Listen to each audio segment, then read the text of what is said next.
Good morning everyone. Silence. चलो, कहाँ तक हम लोग पढ़ लिए थे?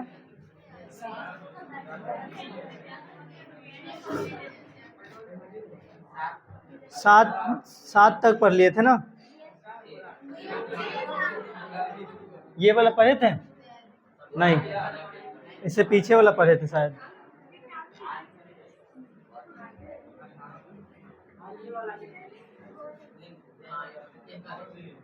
पुराने सिक्कों के लिए लगाव है, थ्रेसियन, पार्थियन, यूनानी, ये पढ़ लिए थे ना? ऐतिहासिक महत्व तो समझ ही नहीं पाए और मुद्राओं को गला डाला, ये चीज पढ़ चुके थे। कि एक था होस्टिंग्स, जिसको एक सोने के घड़ा मिला था, सोने के सिक्के से भरा हुआ, और वो अपने ईमानदारी साबित करने के चक्कर में जो ईस्ट इंडिया कंपनी के मालिक थे उनको दे दिया। जब वो इंग्लैंड पहुंचा तो पता चला कि वो सिक्का जो है अब सोना बन चुका है, सिक्का नहीं रहा, गला दिया गया था। वो उस सिक्के का ऐतिहासिक महत्व नहीं समझ पाए थे। चलिए आगे देखते हैं। दैवत विज्ञान, पहले रेड कलर ले लेते हैं। दैवत विज्ञान पर भारत के प्राचीन वैदिक दैवत विज्ञान के कारण जो नया प्रकाश पड़ा है, उसके फलस्वरूप संपूर्ण दैवत विज्ञान को नया स्वरूप प्राप्त हो गया है। अब दैवत विज्ञान क्या है, कौन बताएगा? देवों का विज्ञान। तो देखो बुक में दैवत का शब्दार्थ क्या दिया है? क्या? साइलेंस। दैवत का शब्दार्थ क्या है? असुर। सुर, असुर। यहाँ विज्ञान की बात हो रही है। देखो वैदिक क्या लिख रहे हैं? क्या पीछे आवाज नहीं जा रहा? साइलेंस। नहीं, चुप रहेगा, फिर बोलिए रहा। वो अगर मंगवा लेंगे तो फिर आवाज टकराने लगेगा, फिर वही बात। आज उस दिन से नहीं था तो आवाज जा रहा था, आज खरीदा गया है तो आज आवाज नहीं जा रहा है। हमको वो लगाने की आदत नहीं है। अगर पीछे आवाज नहीं जा रहा है तो थोड़ा शांत रहो, हम थोड़ा तेज बोलेंगे। उस दिन से तो आवाज जा रहा था, आज क्या हो गया? माइक आ गया इसलिए। कोरिया सब रहते हैं, हम धीरे नहीं बोल रहे हैं, तुम लोग हल्ला कर रहे हो। शांत रहो। दैवत विज्ञान पर भारत के प्राचीन वैदिक दैवत विज्ञान। अब यहाँ पर दैवत का अर्थ कोई बता सकता है शब्दार्थ में? देव विज्ञान, यानी कि जो हमारे देव के देवी देवताओं के बारे में जो लिखा गया है, या फिर जो हमारे वैदिक शास्त्रों में लिखा गया, ऋग्वेद और 4 वेद है ना, यजुर्वेद, सामवेद, अथर्ववेद, ये सब में जो विज्ञान के बारे में लिखा गया है उस सब से मिलता जुलता विज्ञान है। जैसे एक मंदिर है, उसका ध्वज जो है हवा के विपरीत दिशा में लहराता है हमेशा। आज तक भी आज का साइंस उसको पता नहीं कर पाया है कि आखिर ऐसा क्यों है। बाकी वहीं पर बगल में जो झंडा है वो हवा की दिशा में लहराएगा और वो हवा की विपरीत दिशा में लहराएगा। अब आज तक ये साइंस प्रूव नहीं कर पाया कि आखिर ऐसा हो क्यों रहा है। तो वो सब जो मंदिर है हम लोग के यहाँ, अब जो बहुत सारे ऐसे नाम, शायद पावापुरी है कि जगन्नाथपुरी है, जगन्नाथपुरी है, हाँ हो सकता है, कंफर्म नहीं है। अब वो चीज़ कंटिन्यूअस रहता है तो कंफर्म रहता है। अब जैसे बहुत जितने भी हमारे देश में स्वर्ण मंदिर है या फिर सूर्य मंदिर है, तो जितने भी सूर्य मंदिर है, सूर्य की पहला किरण उस मंदिर पे पड़ता है, पहला किरण उस मंदिर के शिखर पर पड़ता है। तब ये सब साइंस कहाँ से आया? कोई कहता है कि साइंस में पीछे है भारत, पीछे अभी हुआ है, पहले नहीं था। तो वही जो वैदिक दैवत विज्ञान है, देखो यहाँ वैदिक मतलब वेदों में नया प्रकाश पड़ा है, यानी वो फिर से उभर रहा है। उसके फलस्वरूप संपूर्ण दैवत विज्ञान को नया स्वरूप प्राप्त हुआ है। किसके वजह से? तो वैदिक दैवत विज्ञान की वजह से, वेदों की वजह से।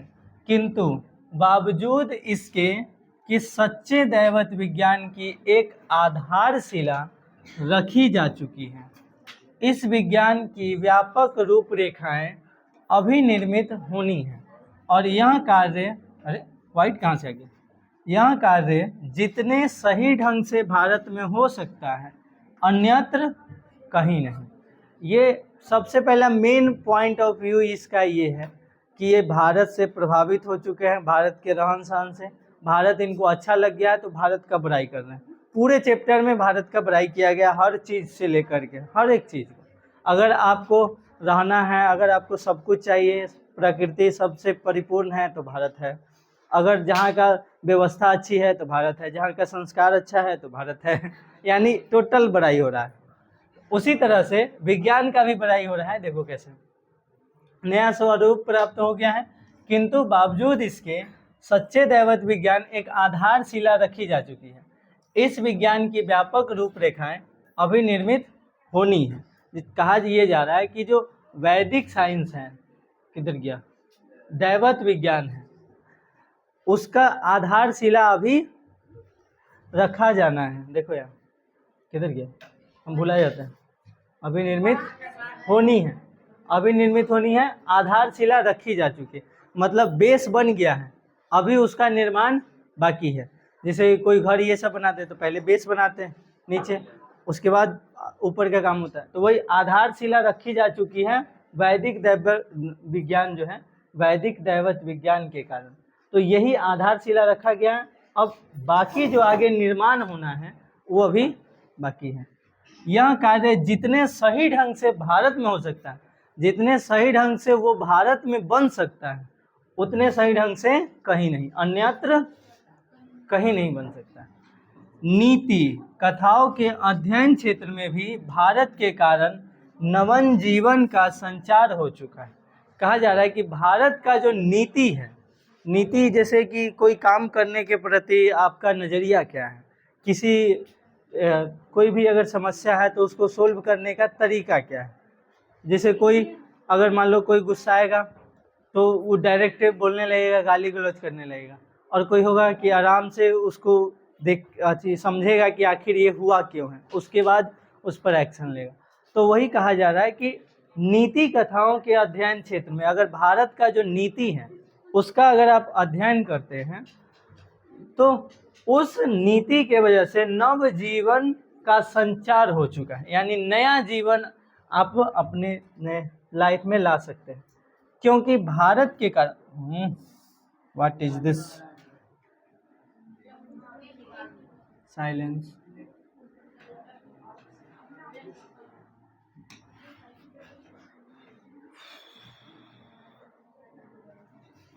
ये थोड़ा इधर उधर हो गया होगा, लिखा हुआ वाला नहीं हुआ है, ठीक है।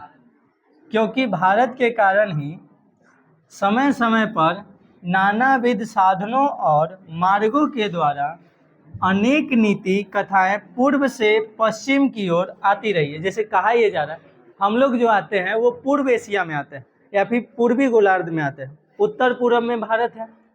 तो जो भारत की नीति है वो नीति कभी कभी पूरब से लेकर के पश्चिम की तरफ यानी यूरोप अमेरिका इसकी तरफ आती रही है। हम लोग आते हैं पूरब में और यूरोप अमेरिका ये सब आता है पश्चिम। तो जो भारत का नीति है उसका जो साधन है, उसका जो मार्ग है, अनेक जैसे बहुत ऐसा नीति है जो पहले भारत में था और आज वही नीति अपना रहा है कौन, पश्चिम के देश। जैसे भारत में पहले गुरुकुल चलते थे, आज वही भारत का वैदिक जो है रामायण है, महाभारत है। जर्मनी ऐसा देश है वो जो हमारे भारत का रामायण पढ़ाता है, यूनिवर्सिटी में रामायण पढ़ाता है, वेद पढ़ाता है जर्मनी में। संस्कृत का वहाँ कई सारे यूनिवर्सिटी है लेकिन भारत में एक भी नहीं। तो हमारे यहाँ का बुक, हमारे यहाँ का संस्कार लेकर के सब बहुत आगे चला गया और हम लोग को वो पढ़ना ही नहीं, हम लोग को बस लड़ते रहना है एक दूसरे से, क्योंकि हमारे यहाँ का व्यवस्था उस ढंग का नहीं है, कोई बना ही नहीं पा रहा, पश्चिम की ओर आती रही है। हमारे यहाँ प्रचलित कहावतों और दंत कथाओं का प्रमुख स्रोत अब बौद्ध धर्म को माना जाने लगा। अब किस धर्म को माने जाना लगा? बौद्ध धर्म। जो हमारे संस्कार है, जो बोल करके बताया जाता है, जो प्रेरणा जगाया जाता है, वो किसमें? बौद्ध धर्म। अधिकतर लोग कहीं भी घूमने जाते होंगे तो वो पर्यटक स्थल जो है वो बौद्ध धर्म का ही है। चाहे आप वैशाली चले जाइए, वहाँ भी बौद्ध धर्म, राजगीर जाइए, वहाँ भी बौद्ध धर्म, बोध गया जाइए, वहाँ भी बौद्ध धर्म। तो आजकल जो हम लोग सीखना चाहते हैं पर्यटक स्थलों से, वो कैसा है? बौद्ध धर्म का, ठीक है, माना जाने लगा है। किंतु यह भी अनेक समस्याएं ऐसी हैं, यहाँ भी अनेक समस्याएं ऐसी हैं जो अपने समाधान की प्रतीक्षा कर रही है। उदाहरण के लिए शेर का खाल में गधा की कहावत को ही ले लीजिए। यह कहावत सबसे पहले यूनान के प्रसिद्ध एवं प्राचीनतम दार्शनिक प्लेटो के, पहले यहाँ तक बताते हैं, कृपया आप लोग हल्ला ना करें, यहाँ तक शांत रहो। शेर के खाल में गधा, और एक और कहावत है खोदा पहाड़ निकली, यानी देखने में कुछ और वास्तविकता में कुछ और। तो जो बौद्ध धर्म को माना जाने लगा है, वहाँ भी अनेक प्रकार की समस्या, जैसे शेर की खाल में गधा, यानी ऐसा है कि बताया जो जाता है बहुत बढ़ा चढ़ा करके बताया जाता है, अब असलियत में होता है बहुत छोटा। तो वही बताया जा रहा है शेर की तरह, असल में कौन है? अब गधा को शेर के कलर से पेंट कर देंगे तो वो शेर थोड़ी हो जाएगा? हो जाएगा जी? नहीं होगा। तो वही बात है। आगे देखो, और ये जो कहावत है, यह कहावत सबसे पहले यूनान के प्रसिद्ध प्राचीनतम दार्शनिक प्लेटो के, दिख रहा है ये क्रटिलस, नहीं दिख रहा है, लेकिन पूरा पेज सिलेक्ट हो जाएगा, कोई बात नहीं, रहने तो दिखेगा, दिख रहा है, क्रटिलस में मिलती है। सुनो, प्लेटो के क्रटिलस में मिलती है। अगर आपको ये देखने में परेशानी है तो जिनके पास बुक है वो खोल लीजिए थोड़ा सा। तो क्या यह कहावत पूर्व से उधार ली गई थी और इसी प्रकार हम न्योले या चूहे से संबंध उस नीति कथा को भी ले सकते हैं? अभी वही बताएं, खोदा पहाड़ निकली चूहिया। तो ये जो मैक्सवेल कह रहे हैं कि प्लेटो के अच्छा मैक्सवेल का राइट हैंड थंब रूल जो है वो था, फिजिक्स में पढ़ना है, क्या था? प्लेटो के क्रटिलस में मिलती है। तो प्लेटो के क्रटिलस में अगर मिल रहा है तो क्या यह कहावत भारत से उधार लिया गया था? ये जो खोदा पहाड़ और निकली चुहिया या फिर शेर के खाल में गधा, ये अगर वहाँ के बुक में मिल रहा है और वो चीज़ वास्तविकता में यहाँ है, इसका मतलब क्या यहाँ से वो लोग उधार लेकर गए हैं या खरीद कर ले गए हैं? चुरा कर ले गए। कहावत पूर्व से उधार ली गई थी। और इसी प्रकार हम न्योले या चूहे, न्योले जानते हो? न्योले सांप को काट देता है, वही है न्योले। हाँ, न्योल, ऐसे न्योल बोलते हैं। साइलेंस, होता है नेवला, ऐसे हम लोग कुछ बोल देते हैं, वो अलग बात है।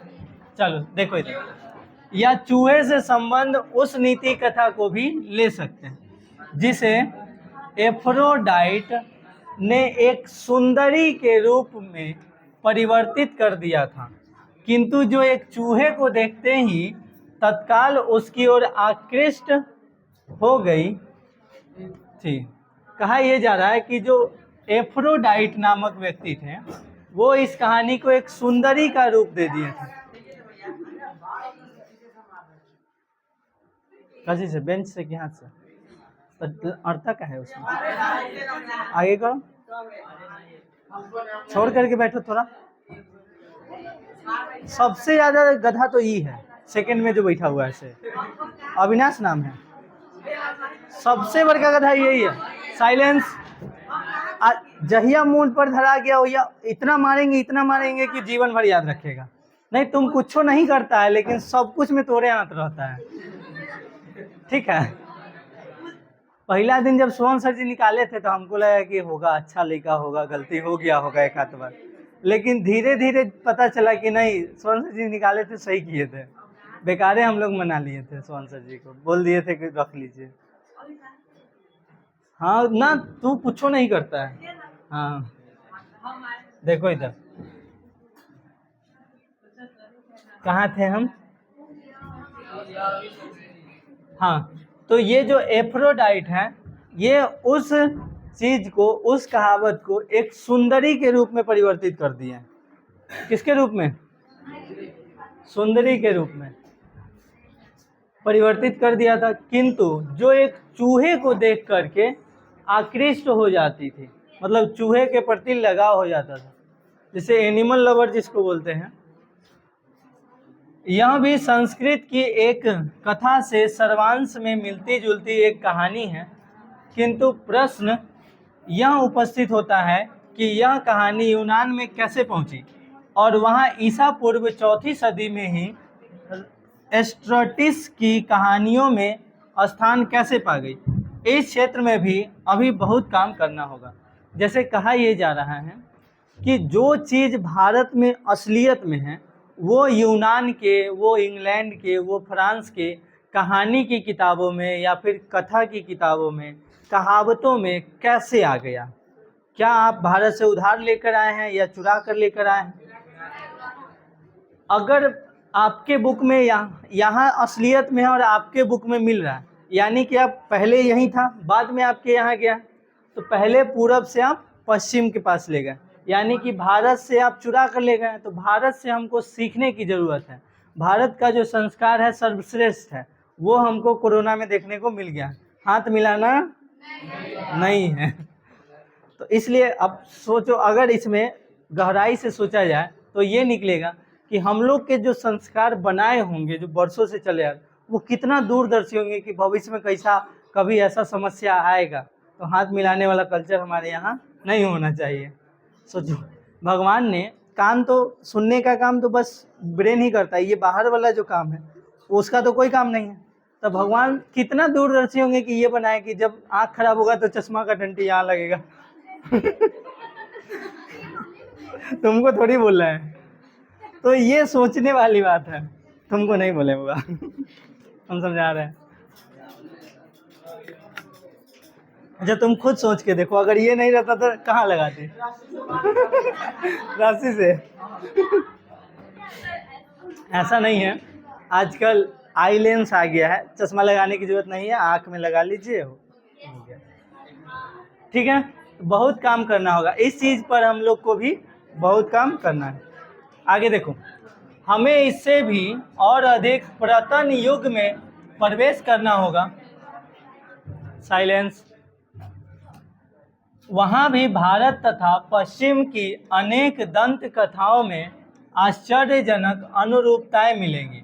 यद्यपि अभी यह निश्चित रूप से नहीं कहा जा सकता कि ये दंत कथाएं पूर्व से पश्चिम को अथवा पश्चिम से पूर्व को गई, तथापि यह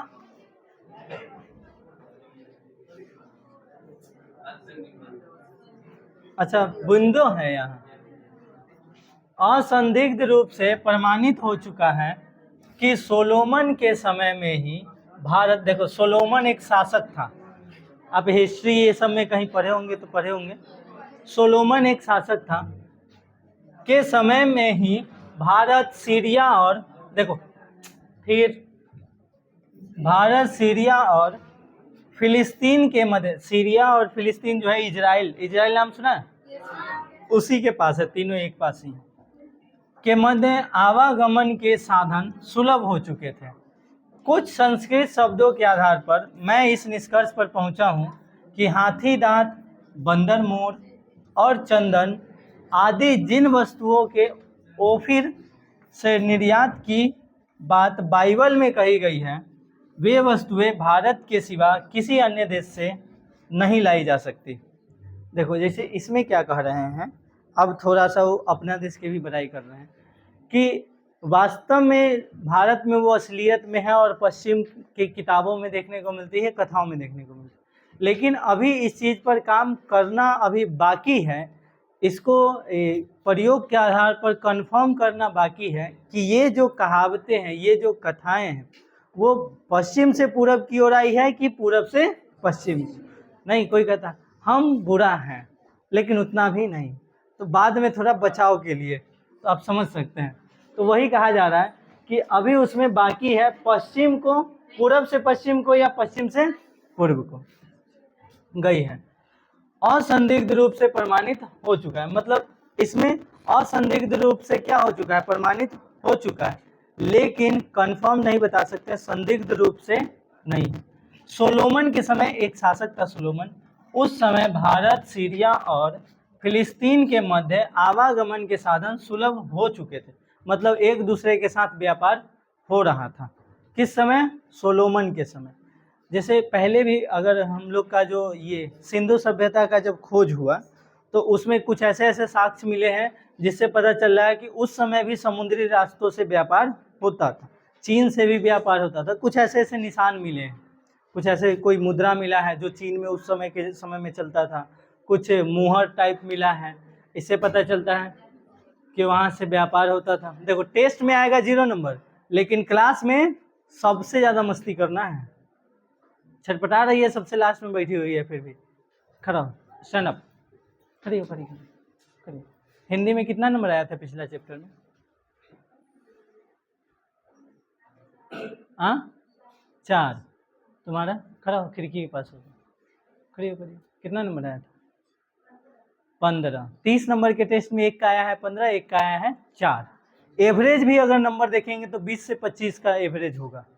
एवरेज अगर किसी का हिंदी का अगर देखते हैं तो 20 से प्लस ही होगा, 20-25 के बीच में होगा एवरेज। एवरेज से भी नीचे है, लेकिन छटपटाना जरूरी है। कॉलम एक बेंच पीछे बैठी हुई है, फिर भी दोनों आपस में लड़ रही है। समझदारी नाम का चीजें नहीं है। आगे देखो कहाँ थे, सुलभ हो चुके थे। कुछ संस्कृत शब्दों के आधार पर मैं इसके निष्कर्ष पे पहुंच चुका हूं कि हाथी, दांत, बंदर, मोर और चंदन आदि जिन वस्तुओं को, और फिर से नहीं, देखो बाइबल में लिखा गया है कि निर्यात ये सब वस्तुओं का होता था, लेकिन सबसे ज़्यादा हाथी भारत में पाया जाता है, बंदर भी सबसे ज़्यादा भारत में, मोर पहले उस समय भारत में बहुत ज़्यादा थे, बट धीरे धीरे मोरों की संख्या घट गई है। अब पता नहीं, कारण पता नहीं चला कि मोर की संख्या घट का रही। टाइगर का संख्या तो पता चला कि अंग्रेज वन सब ज़्यादा शिकार कर लिया इसलिए घट गया, लेकिन मोर का पता नहीं चला कि आखिर घट का रहा है। और जो चंदन की लकड़ी है, हो सकता है जंगल बहुत ज़्यादा कट रहा है इस वजह से कहीं घट रहा होगा। जो चंदन की लकड़ी है वो भी लाल चंदन जो है वो भारत में ही मिलता है। एक 2 गो चंदन होता है, एक लाल चंदन और एक ब्लैक, पीयर नहीं, कौन बोला पीला, ब्लैक चंदन होता है। वो जो है वो परफ्यूम ये सब में बहुत ज़्यादा यूज होता है और बहुत महंगा होता है। ब्लैक लाल चंदन भी परफ्यूम में यूज होता है, लेकिन ब्लैक वाला जो है ना वो लाल चंदन से बहुत ज़्यादा महंगा होता है। वो शायद उधर पाया जाता है, पश्चिम की ओर पाया, ब्राज़ील ये सब पाया जाता है। हाँ चलो कोई बात नहीं, आगे देखो। वो फिर से निर्यात में लाई जा सकती है, और यह मान लेने का भी कोई कारण नहीं प्रतीत होता कि भारत तथा फारस की खाड़ी, देखो बताए थे ईरान जो है, ईरान का पुराना नाम क्या था? फारस। और उसी समय जैसे बंगाल की खाड़ी है, बंगाल के बगल में है, तो फारस के बगल में था तो फारस की खाड़ी नाम पड़ गया। अभी वर्तमान में फारस का नाम ईरान है। ज्योग्राफी में क्या होता है, अगर किसी चीज़ का नाम रख दिया गया तो भले देश का नाम बदल जाए लेकिन उस चीज़ का नाम नहीं बदले। तो देश का नाम तो फारस से ईरान हो गया, लेकिन जो खाड़ी है उसका नाम आज भी क्या है? फारस की खाड़ी। तो फारस की खाड़ी और लाल सागर, उसी के बगल में है लाल सागर, और वो भूमध्य सागर, ये भारत से सटा हुआ है, के बीच व्यापारिक संबंध कभी बिल्कुल ठप हो गया था। मतलब कोई ऐसा समय था जिस समय फारस की खाड़ी, लाल सागर और भूमध्य सागर, इन तीनों के बीच व्यापार बिल्कुल बंद हो गया था। क्या हो गया था? बिल्कुल बंद हो गया। और इसको बंद होने के पीछे रीजन ये था कि वहाँ जो रास्ता था उस पर इजराइल ने कब्जा कर लिया था और वो टोटल बंद हो गया था। उसके बाद एक स्वेज नहर सुने होंगे, इजराइल बनाया स्वेज नहर। इजराइल और ये ग्रीस दोनों पड़ोसी हैं, तो दोनों के बीच में बना स्वेज नहर। तो उस स्वेज नहर से फिर व्यापार शुरू हुआ। आगे देखो, यहाँ तक कि शाहनामा के रचना काल 10वीं-11वीं सदी में भी भारत के साथ यूरोप के ये व्यापारिक संबंध बंद नहीं हुए हैं। देखो, यूरोप के ये व्यापारिक संबंध बंद नहीं हुए। शाहनामा के रचनाकाल कब? 10वीं और 11वीं सदी। 10वीं-11वीं सदी कहने का मतलब है कि 1000 और 1100, जैसे आज चल रहा है 2000, आज क्या चल रहा है 2025 है अभी, तो 1000 के समय सदी ही बोल रहा है ना। सदी होता है 100 साल का और दशक होता है 10 साल का। अभी हम लोग 21वीं सदी में हैं। किस सदी में? 2020 हो गया है। कौन सा आने वाला है? जैसे 2020 नहीं, 2000 हो चुका है, 2000 हो चुका है। अब कौन आएगा? 2100 आएगा। तो इसलिए हम लोग किस सदी में हैं? 21वीं सदी।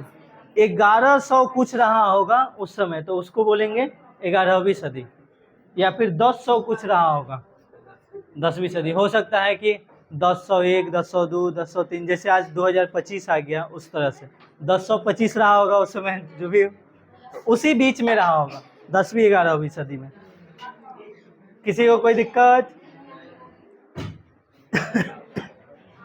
एक और देखो, आप में से कईयों ने भाषाओं का ही नहीं भाषा विज्ञान का भी अध्ययन किया होगा, तो आपको क्या भारत से बढ़कर दूसरा कोई देश दिखाई देता है? भारत एक ऐसा देश है जिसमें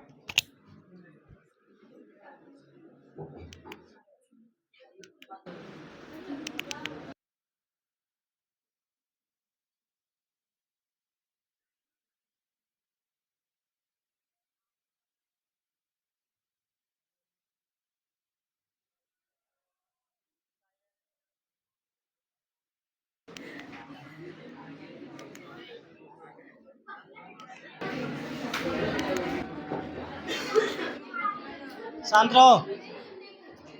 देखो, कहा ये जा रहा है, क्या कहा जा रहा है? हाँ, जैसे कि भाषा के बारे में अगर बात किया जाए तो भारत एक ऐसा देश है जहाँ सबसे ज़्यादा भाषा का इस्तेमाल होता है। बिहार में ही अगर भाषा देखोगे तो भोजपुरी, मगही, मैथिली, बज्जिका, ये 4 भाषा सिर्फ बिहार में बोली जाती है। बाकी कर्नाटक में कन्नड़, तमिलनाडु में तमिल, केरल में मलयालम, संस्कृत, उर्दू, हिंदी, मराठी, फिर गुजराती, सबका अलग अलग है। तो भारत में बहुत सारे ऐसे भाषाएं हैं। शांत रहो। तो कहा यह जा रहा है कि अगर आप भाषा विज्ञान की भी अगर आप अध्ययन करते हैं, किसका? भाषा विज्ञान, तो आपको क्या भारत से बढ़कर कोई दूसरा देश देखने को नहीं मिलेगा, जहाँ केवल शब्दों का ही नहीं बल्कि व्याकरणात्मक तत्वों के विकास और क्षय से संबंध भाषा विज्ञान समस्याओं के अध्ययन का महत्वपूर्ण अवसर प्राप्त हो सके। वहाँ आपको आर्य, द्रविड़ और मुंडा जैसी अनेक भारतवासी जातियों की बोलचाल की भाषाओं का ही नहीं अपितु उनके साथ यूनानी, पूची, हून, अरब, ईरानी और मुगल आक्रमणकारियों व विजेताओं की भाषाओं के सम्मिश्रण अत्यंत रोचक भाषा वैज्ञानिक समस्याओं के अध्ययन का भी सुयोग प्राप्त हो सकता है। देखो, जब मुगल आए तो भाषा में बहुत ज़्यादा चेंज था। उनका जो था वो फारसी भाषा था और हमारा जो था हिंदी था। तो फारसी को और हिंदी को मिलाकर के उर्दू बनाया गया। ऐसी ना लिखा था उर्दू? थोड़ा सही है, शांत रहो। क्या मिला बनाया गया? फारस से जो मुगल लोग आए थे वो फारसी भाषा लेकर आए और हम लोग के यहाँ हिंदी, तो दोनों को मिक्स करके क्या बनाया गया? उर्दू। आज भी उर्दू का इस्तेमाल हम लोग अपने आम जीवन में करते हैं, लेकिन लगता है कि वो क्या है? हिंदी। पत्थर जो है, पत्थर शब्द जो है वो उर्दू का शब्द है, न कि हिंदी का। हिंदी का शब्द है शिला। हिंदी का शब्द है शिला। शिलालेख होता है ना? शांत रहो, साइलेंस। ओए, जहर, जहर जो शब्द है वो भी क्या है? उर्दू का शब्द है। हिंदी का शब्द है विष। तो हम लोग विष कई बार बोलते हैं, जहर बोलते हैं। तो उर्दू का इस्तेमाल हम लोग करते हैं, लेकिन पता होता है कि जैसे हिंदी बोल रहे हैं। तो आज भी जो जो कहावत है या फिर कविता लिखा जाता है या फिर शायरी में बहुत ज़्यादा इस्तेमाल होता है, गाने भी बहुत ज़्यादा, जिहाल मस्की मकुम मनंजिस, तो ये भी उर्दू ही है। शांत रहो। तो बहुत सारा, सुनो सुनो, शायरी में भी गाना में भी उर्दू का बहुत ज़्यादा इस्तेमाल है। हाँ ठीक है, शांत रहो। फिलहाल शांत रहो। पेज नंबर है 13। यहाँ तक ध्यान में रखना। हाँ, छुट्टी कर रहे हैं। तो समय को मद्देनजर रखते हुए फिलहाल आज के लिए इतना ही। थैंक यू, धन्यवाद, जय हिंद। शांत रहो।